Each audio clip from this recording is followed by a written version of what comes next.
Hello dear students, welcome back to my channel physics SPC electromagnetic induction का एक question. The current in an inductor is given by I equal to 3t plus 8 where t in second. The magnitude of induced EMF produced in the inductor is 12 millivolt. The self inductance of the inductor is equal to. Solution. एक हमारे पास ये मान लो ये inductor है, solenoid को inductor बोलते हैं या किसी भी लूप को इंडक्टर बोल सकते हैं। इसमें करंट फ्लो कर रहा है आई, जो टाइम के साथ देखो वेरी कर रहा है। 3t प्लस 8 कॉन्स्टेंट करंट नहीं है, वेरिएबल करंट। टाइम के साथ टाइम बढ़ता है तो करंट भी बढ़ रहा है, ठीक है।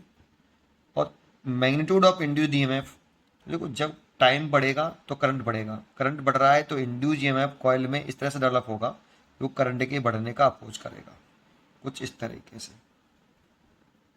और इस इंड्यूस ईएमएफ की जो वैल्यू होती है वो होती है माइनस का LdI/dt। जैसे साइन लगाना चाहिए हमें सिचुएशन के हिसाब से, है ना।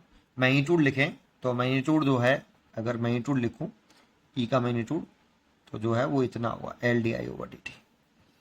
अच्छा, देखो ये एक्चुअल में ऐसे कह सकते हो कि जो टोटल फ्लक्स है वो total flux passing through the inductor is directly proportional to current. Proportional to उठाते हैं तो एक कॉन्स्टेंट टर्म आता है, उसे एल बोलते हैं, सेल्फ इंडक्टेंस। अगर इसका फैराडे के लॉ से अगर इसको डिफरेंशिएट करते हैं पहले, d∅/dt ये टोटल फ्लक्स है, is equal to LdI/dt। Both side का डिफरेंशिएशन किया। फैराडे लॉ के अकॉर्डिंग इंड्यूस ईएमएफ होता है माइनस के d∅, अब टोटल फ्लक्स है इसलिए t लिख देता हूँ, डिवाइड बाई dt। ये फैराडे का सेकंड लॉ लगा लिया, E बराबर माइनस का LdI/dt।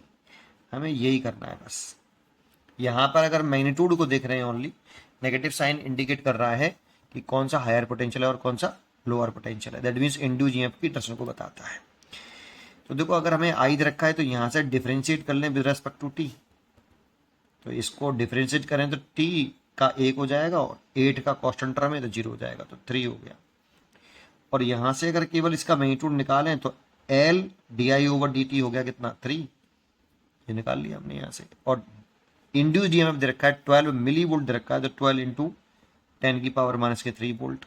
इंड्यूस्ड ईएमएफ दे रखा है 12 मिली वोल्ट, इसे चेंज कर लो, 12 into 10⁻³ volt equal to L into 3, 3 से काट लो 4, 4 इंटू 10⁻³ L, तो L इज इक्वल टू 4, ये से हेनरी लिखेंगे और इसको मिला के मिली हेनरी लिख सकते हैं, 4 मिली हेनरी। इसलिए इसका आंसर हो जाएगा 4 मिली हेनरी। हेनरी में पूछ रहा है, ठीक है, मिली हेनरी। पढ़ते रहिए और खुश रहिए।